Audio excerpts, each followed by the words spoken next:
Halloween night is always one of those times when anything can happen. It's part of the fun. You see kids running around in costumes, laughing as they collect candy, and sometimes older teens like us trying to sneak a little mischief into the night.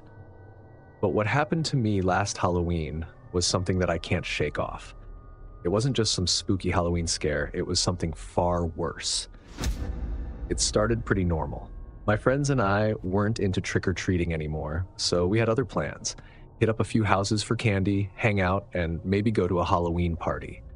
I was dressed as Jason Voorhees with the machete, fake blood, the whole deal, while my two friends, Chris and Ethan, were going as Ghostface and a werewolf. Typical last-minute costumes, but we didn't care. It was all about having a good time. We were about halfway through our night when we split up.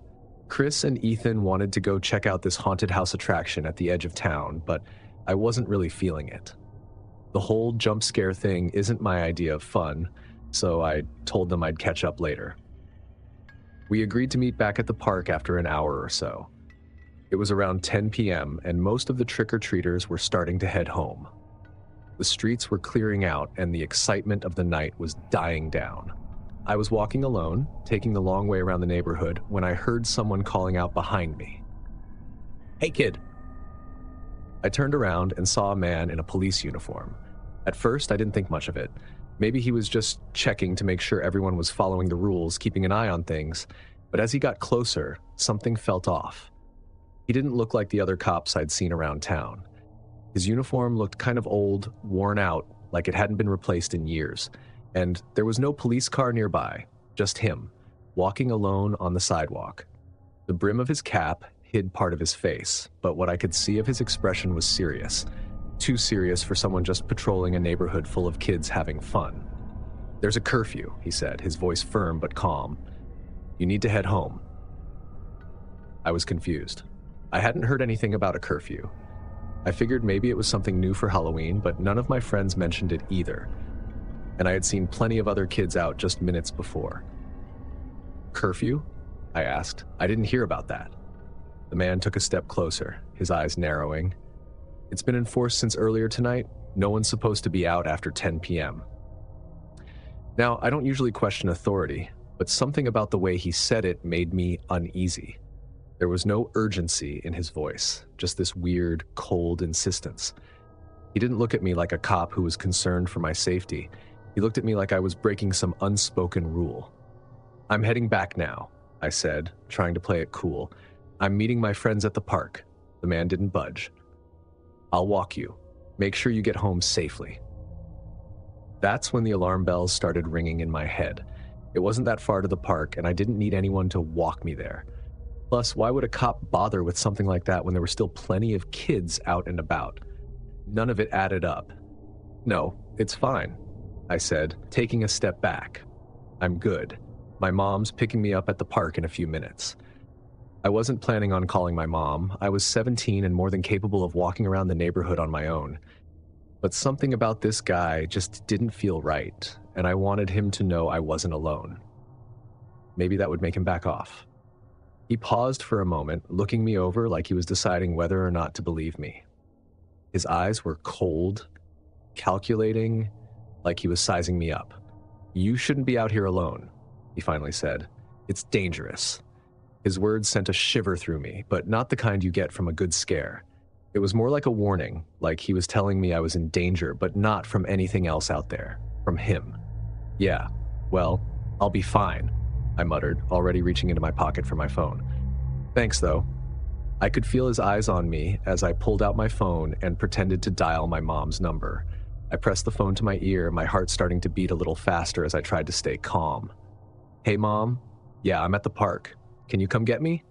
I kept talking, hoping the guy would get the hint, but instead, he took another step toward me. "You know, I can take you home," he said, his voice lowering. "It's not safe out here, and you don't want to get in trouble for breaking curfew." I started backing up, my phone still pressed to my ear, but my fake conversation wasn't fooling him. His expression shifted slightly, just enough for me to see the tension behind his eyes. He wasn't trying to help. He was trying to corner me. That's when I made my move. I'm just going to wait for my mom at the park, I said quickly, turning on my heel and heading down the sidewalk. I didn't bother looking back to see if he was following. All I knew was that I needed to get to the park, somewhere public where there would be people around. As I walked, I kept looking at my phone, pretending to be deep in conversation.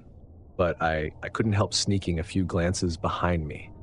The man was still there, just far enough back to be out of earshot, but close enough that I could feel his presence like a shadow creeping along behind me. I picked up the pace, my mind racing with a dozen different thoughts. Was this guy really a cop? Or was he just some creep pretending to be one? Either way, I knew one thing. I couldn't let him follow me all the way to the park. That's when I saw it. Chris's mom's car parked up ahead. She was dropping off Chris and Ethan after the haunted house. I jogged toward the car, waving them down. "Hey," I called out, trying to sound casual, but probably looking a little more frantic than I intended. Chris and Ethan got out of the car, laughing and talking about how great the haunted house was. When they saw me, though, their smiles faded. "Dude, what's up?" Chris asked. "Some guy's been following me," I whispered, looking over my shoulder. "He says he's a cop, but I don't think he's legit." Chris's mom must have noticed the look on my face because she rolled down the window. "Everything okay, sweetheart?" "Yeah," I said, forcing a smile. "But there's this guy. He says there's a curfew and I should go home, but something's not right." She didn't hesitate. "Get in the car." I didn't argue. I climbed into the back seat, and Chris and Ethan slid in next to me. As soon as the door shut, Chris's mom drove off, leaving the man standing alone at the end of the block. I watched him through the rearview mirror, hoping that would be the last I'd ever see of him. But the story didn't end there. When we got back to my house, I told my mom what had happened. She was furious, especially when she realized this guy had been following me for blocks. She called the police to report it, and that's when things got even weirder. The local precinct said they didn't have any officers patrolling that area. No one had been assigned to enforce a curfew because there wasn't one. Whoever that man was, he wasn't a cop. He was pretending, and I had no idea what he had planned. For days after that, I couldn't shake the memory of his eyes, the way they seemed so empty yet so focused on me. I kept wondering what would have happened if I hadn't pretended to call my mom, if I hadn't run into Chris and Ethan, if I had let that man take me home. I still walk around my neighborhood sometimes, but I'm a lot more careful now. Halloween's coming up again, and I can't help but think about that night. There are some monsters you expect to see on Halloween, ghouls, vampires, ghosts, but sometimes the scariest ones are the people who wear normal faces, pretending to be something they're not, because whoever that man was, he's still out there. And he's probably still wearing that uniform, looking for someone else to fool. This year, I'm definitely not heading out there alone.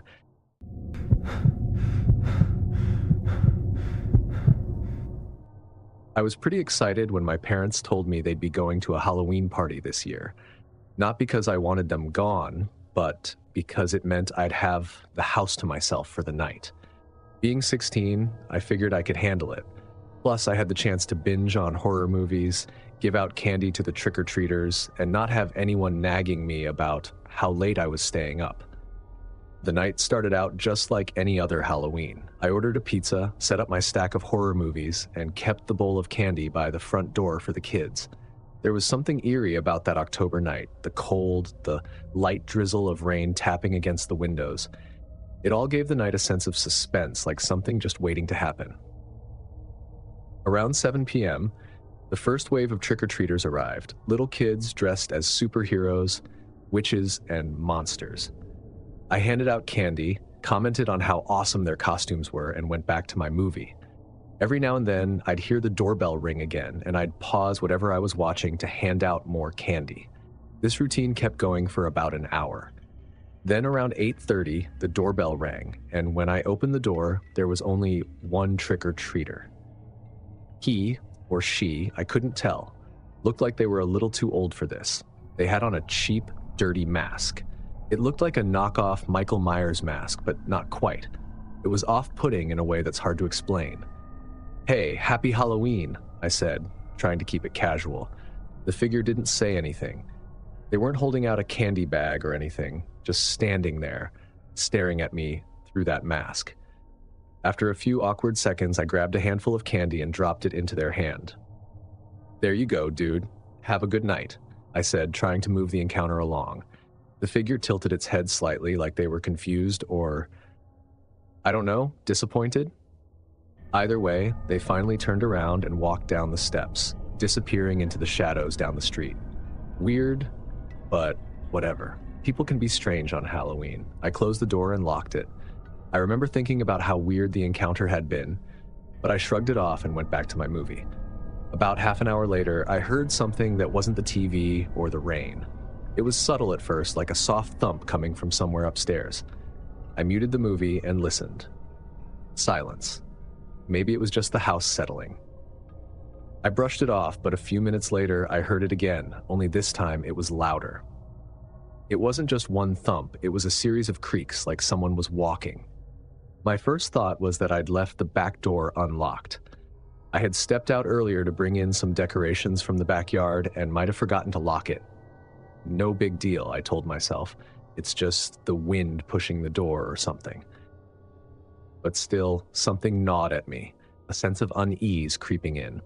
I stood up and walked to the kitchen, which led to the back door. The lights in the kitchen were off, and as I approached, I could see that the back door was slightly ajar. My stomach sank. I always lock the door, at least I thought I did. I went to close it, but then I heard something, a faint sound, like rustling, coming from the stairs. There was no mistaking it now. Someone was in the house. My mind raced through the possibilities. Could it be my parents coming back early? Maybe a neighbor stopping by? But that didn't make sense. No one would come in through the back door without calling first. I stepped back from the kitchen and looked toward the stairs. That's when I saw him. The same figure, the one in the mask, was halfway up the staircase, standing still, like he was waiting for me to notice him. My heart jumped into my throat. This wasn't a harmless trick-or-treater anymore. This was someone who had let themselves into my house, and for what? I locked eyes with the mask. He didn't move. He just stood there, 1 foot on the stair, 1 foot off, like he'd been caught in the act of sneaking around. I felt my pulse quicken as I tried to figure out what to do. My phone was upstairs, in my room, and there was no way I was getting past him without a confrontation. I took a step back, and he took a step forward. "Hey," I shouted, trying to sound more confident than I felt. "What the hell are you doing?" No answer, just another step closer. I bolted for the stairs, my feet slamming against the wood as I raced up them 2 at a time. I didn't look back. My heart was pounding, but I made it to my room, slammed the door shut, and locked it. I pressed my back against the door, trying to catch my breath. For a moment, everything was silent again. I couldn't hear anything. No footsteps, no breathing, nothing. I grabbed my phone off the desk and dialed my mom. "Mom," I whispered frantically, "there's someone in the house." "What? What do you mean?" "I gave candy to this guy earlier, and now he's inside." "Call the police," she urged. "Lock yourself in your room and stay there. We're coming home right now." I hung up and immediately dialed 911. As I explained the situation to the dispatcher, I heard footsteps again, but this time they were slower, cautious. The masked figure was walking down the hallway outside my door. The dispatcher stayed on the line with me, but my attention was glued to the faint sound of footsteps creeping closer. Every creak of the floorboards felt like it was right outside the door. Then, the footsteps stopped. I held my breath, waiting for the worst. Was he standing right outside my door? Was he going to try to break in? I crouched down, trying to stay as quiet as possible, but my heart was pounding so loudly that it felt like he could probably hear it. Seconds passed, then minutes. I stayed frozen in place, gripping my phone like it was a lifeline. Eventually, I heard the sound of sirens in the distance. Thank God. The dispatcher told me to stay put until the police arrived and cleared the house.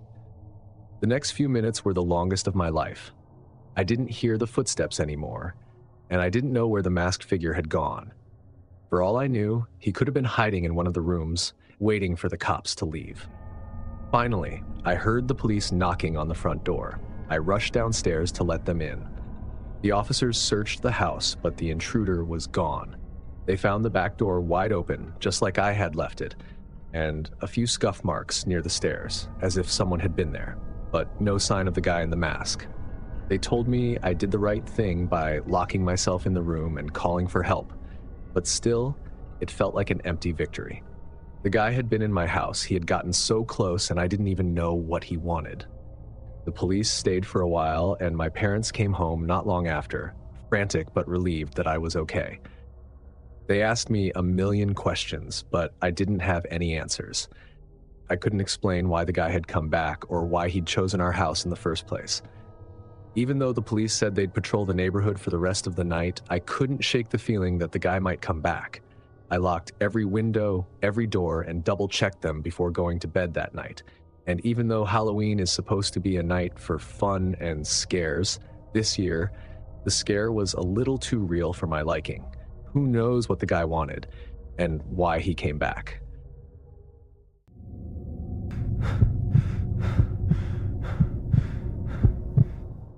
I wasn't even supposed to go to the Halloween party that night. I had told my friends a dozen times I wasn't in the mood, but they were relentless and eventually they wore me down.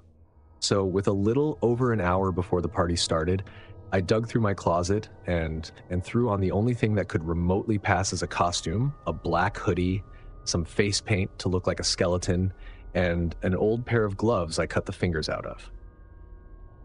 Not my best work, but it'd do. It was a house party at Lucas's place, out by the edge of town. His family owned a huge, sprawling estate with more rooms than anyone needed, and their Halloween parties were the stuff of legend. I'd been to a few over the years, and they always got out of control. My best friend, Danny, picked me up around 8, and we headed over. The streets were already filled with kids trick-or-treating, and I found myself watching them through the car window. Their costumes, their laughter, it all felt innocent, like Halloween should be. Meanwhile, here I was, heading to a party where I knew people would be getting too drunk to care about anything remotely fun. Lucas's house was lit up with those fake spider webs all over the front yard, skeletons hanging from the trees, and jack-o'-lanterns glowing on every step leading up to the front door. The sound of loud music hit us as soon as we stepped out of the car, and I could already see a few people stumbling around, red Solo cups in hand. "Looks like the party's in full swing," Danny said, grinning. I just nodded, not really feeling it, but trying not to be a buzzkill.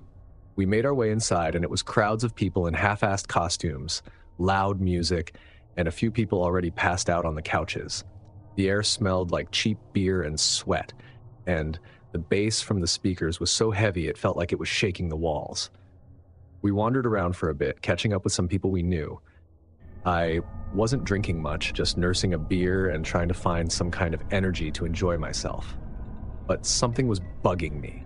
It was this nagging feeling, like someone was watching me.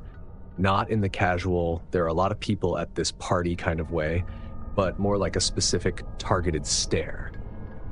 At first, I shrugged it off. Maybe it was just the overwhelming energy of the party, or maybe I was just being paranoid. But every time I moved through the house, every time I looked over my shoulder, I saw someone in the crowd, a tall figure wearing an old-fashioned suit and a full-face mask, one of those vintage, creepy-looking ones you see in black and white horror movies. It looked like a mix between a clown and a mime, with a frozen grin and hollow eyes.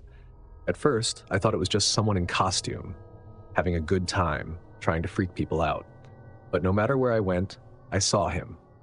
At the end of the hallway, in the kitchen, out by the pool, always standing there, never interacting with anyone, just watching.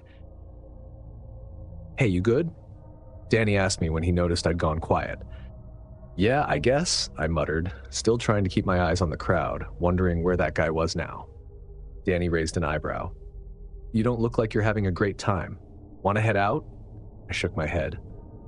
"Nah, I'm fine. Just thought I saw something weird, that's all." "Weird? It's Halloween, man. You're supposed to see weird stuff," Danny joked, giving me a light punch on the arm.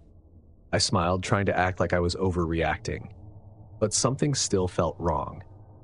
As the night dragged on, I tried to lose myself in the noise, the people, anything to distract me from that unsettling feeling. But it didn't work. Every time I caught a glimpse of that masked figure, it sent a jolt through me. I'd turn away for a second, and when I looked back, he'd be gone.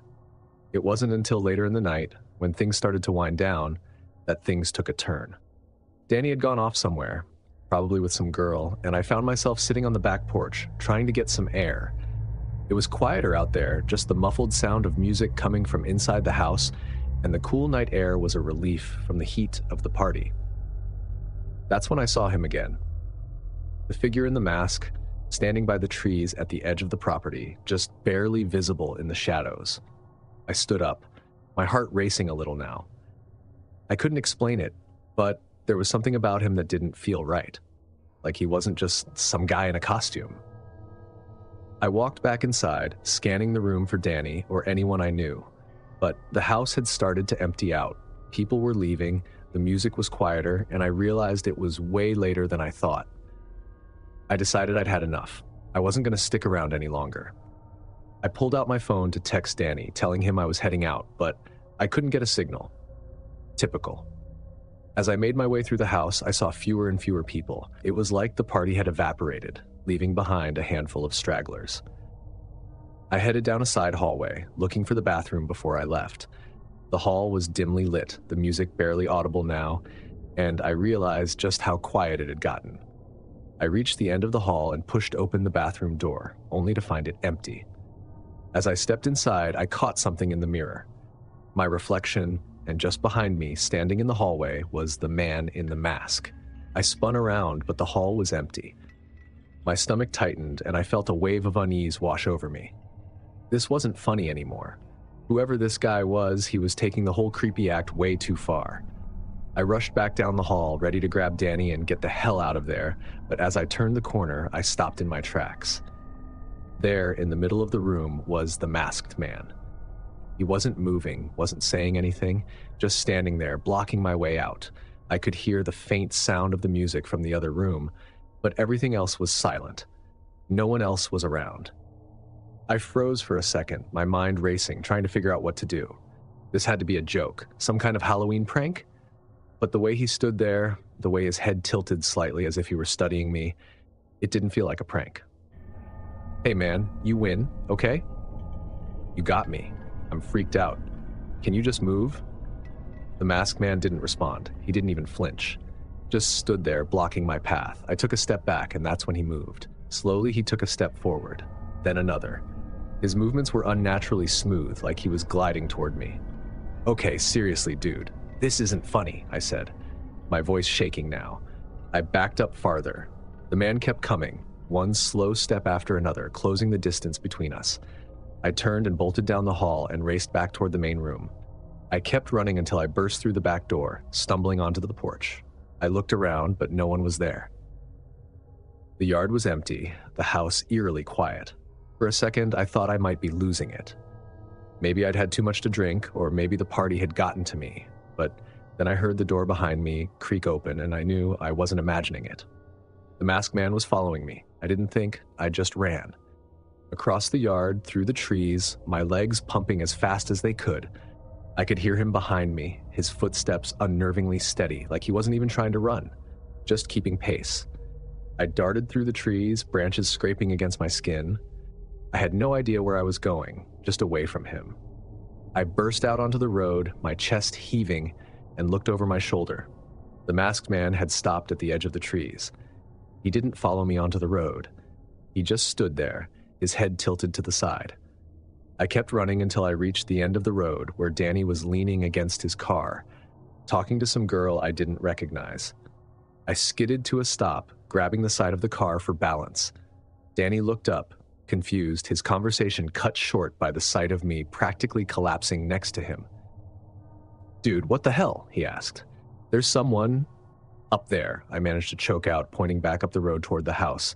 "A guy in a mask. He was just watching me. He didn't say anything, just stood there, staring." Danny pushed off the car and took a step closer. "You serious?" Danny asked, his tone shifting from casual to concerned. "Dead serious. He was just standing there in the dark. I don't know what his deal is, but it's not good." Danny looked up the road. "All right, let's go check it out," he said, grabbing a flashlight from the back seat. "What? You're not seriously going back up there?" the girl protested, clearly unnerved by what I just said.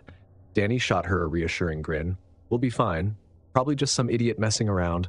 We'll scare him off." I hesitated, my pulse still racing, but the idea of confronting the guy with Danny at my side made me feel a little braver. All right, but if things get weird, we're getting out of there. Danny agreed, and we started back up the road. The street was eerily quiet now. I felt a mixture of fear and adrenaline pushing me forward. As we approached Lucas's house, I scanned the yard, expecting to see the masked man lurking behind one of the trees or peeking out from the bushes. But there was nothing. Just an empty yard. He was right here, I whispered, pointing to the spot where I'd last seen him. Danny swept the flashlight across the area, illuminating the porch, the trees, even the side of the house. But the man was gone. Are you sure you weren't just imagining things? Danny asked, his tone light, but there was a hint of doubt creeping in. I know what I saw, I insisted, frustration bubbling up inside me. He was right here, standing still. I'm not making this up. Danny nodded. All right, man, I believe you, but whoever it was, they're gone now. Maybe it was just some dude trying to mess with people. I didn't respond, my eyes still scanning the shadows, looking for any sign of movement, but the street was silent, empty. Come on, let's get out of here, Danny said, clapping me on the shoulder. Whoever he was, he's long gone now. Back at the car, the girl was waiting, looking uneasy. So, what happened? She asked as we approached. Danny shook his head. Nothing. Whoever it was, they're gone now. She didn't look convinced, and honestly, neither was I. I slid into the passenger seat, my hands still trembling slightly as Danny started the car. We drove away, the tension easing now. But even as we turned onto the main road, I couldn't stop looking out the window, expecting to see that masked figure standing at the edge of the woods, watching us leave. I don't know who that guy was or what he wanted, but every Halloween, when the parties start again, I wonder if he'll show up for someone else.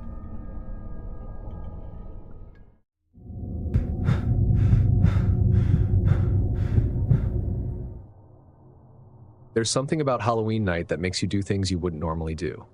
Maybe it's the excitement in the air, the feeling that anything could happen, or just the adrenaline that comes with the whole spooky vibe. Whatever it is, that night still haunts me, and not for the reasons you'd expect. It was supposed to be a fun adventure, just me and a few of my friends spending the night in an old abandoned church.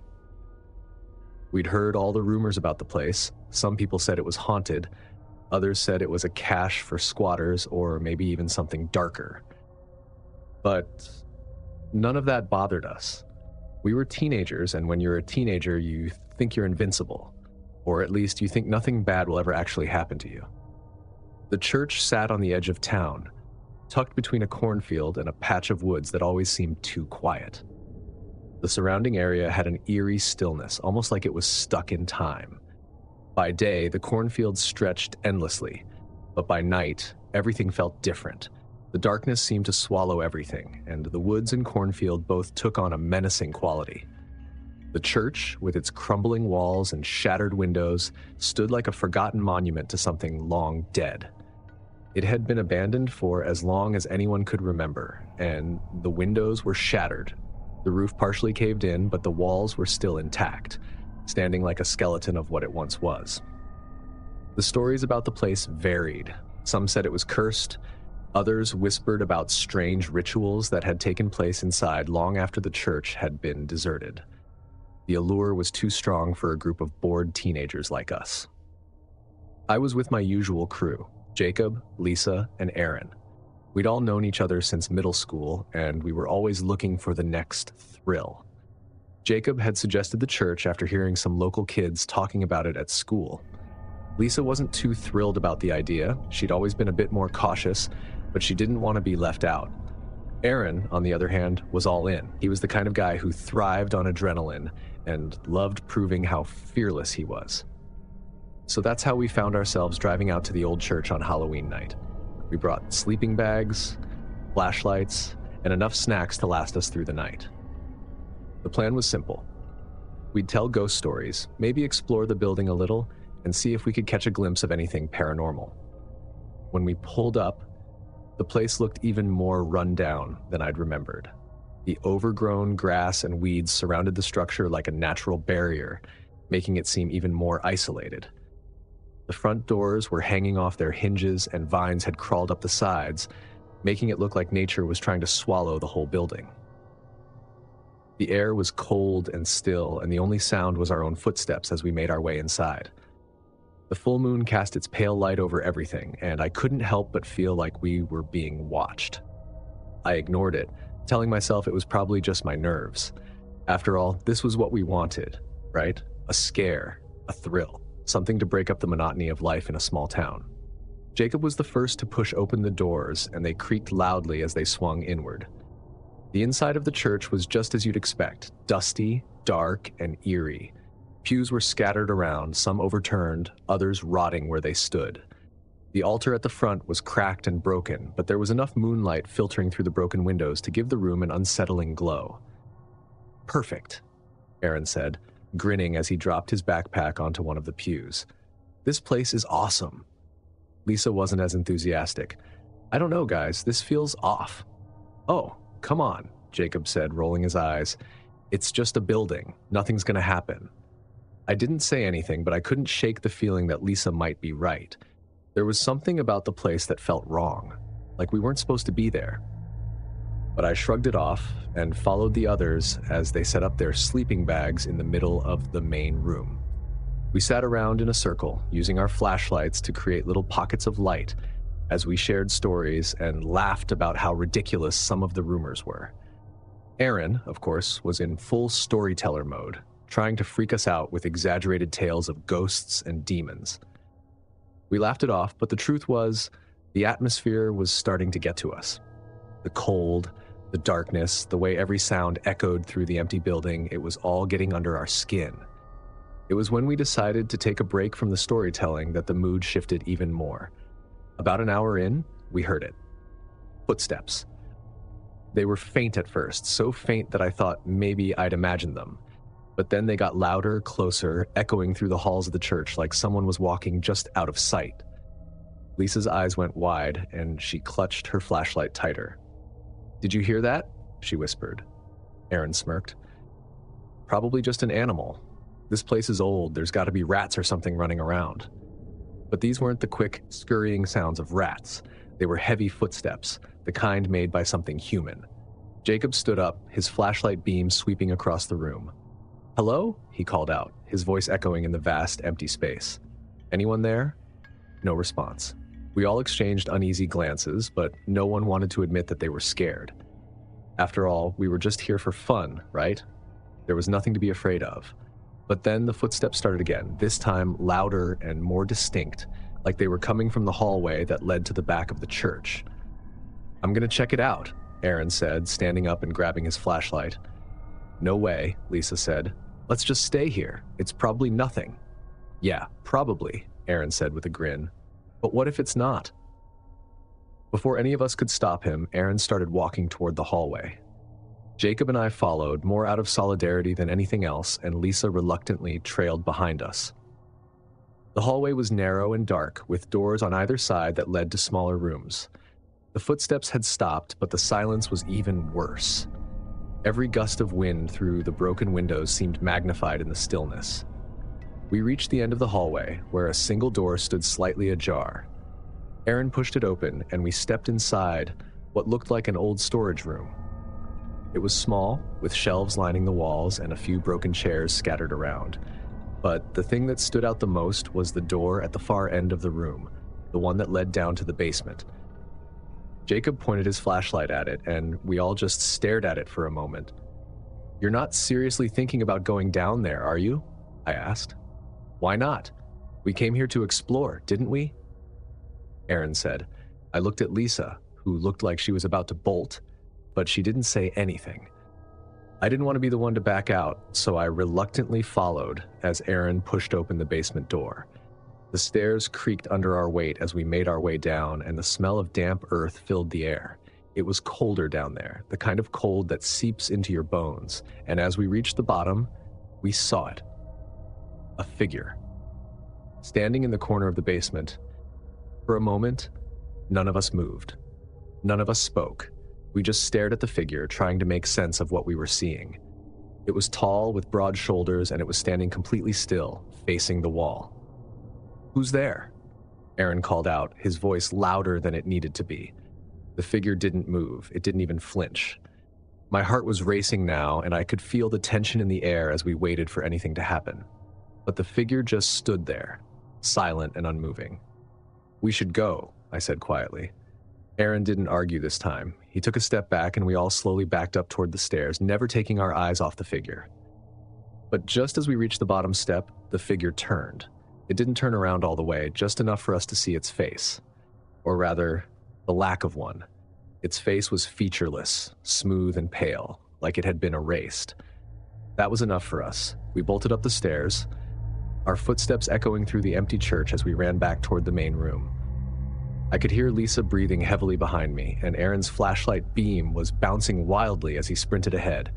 We didn't stop until we were outside, gasping for breath in the cold night air. What the hell was that? Jacob panted, doubling over with his hands on his knees. "I don't know," I admitted. "But we're not going back in there." None of us argued with that. We grabbed our stuff and got the hell out of there, not stopping until we were back in the car. As we drove away, I looked back at the church. The windows were dark, and the building looked as lifeless as ever, but I felt like something was still watching us from the shadows. We didn't talk much on the ride home. There wasn't much to say. We'd gone looking for a thrill, for a scare, and we'd found something far worse, something we couldn't explain. And to this day, I still don't know what we saw in that basement. But I do know one thing. I'm never going back to that church. If these Halloween tales gave you goosebumps, don't forget to hit that like button and subscribe for more chilling stories. Got a scary trick-or-treat experience of your own? Drop it in the comments below. We'd love to hear it. And remember, this Halloween, keep your eyes open. You never know what's lurking behind that mask. Stay safe out there. Thanks for watching, and I'll see you in the next nightmare.